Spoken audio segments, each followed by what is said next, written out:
علمی که در آن عمل نباشد جز عربده و جدل نباشد. علمت به عمل چو یار گردد قدر تو 1000 گردد.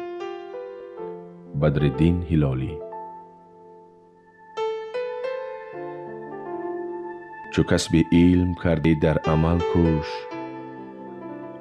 که علم بی عمل بار است بر دوش. عبدالرحمن جامی.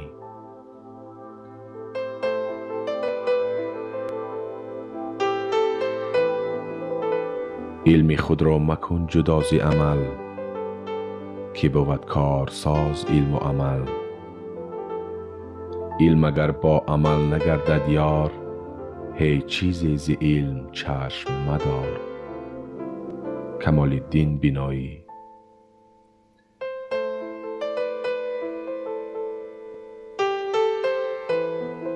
چه حاصل زان که دان کیمیا را مس خود را نکرده ذره سارا.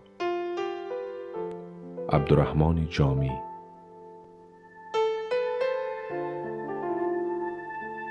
چون بود علم بی عمل ننکوست که غرض از شکوفه میوه اوست.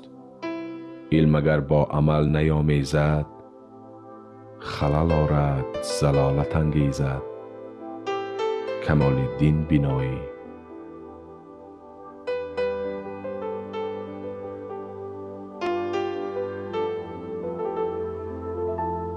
علم چو دانی ز عمل سر مپیچ دانش بیکار نه ارزد به هیچ.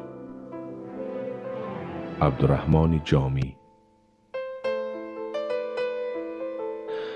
میان عالم و جاهل برابر از موی تفاوتی نبود تا که علم بی عمل است.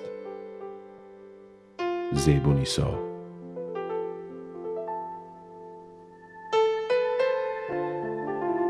بدی گرچه کردن توان با کسی چون نیکی کنی بهتر آید بسی. اسدی توسی.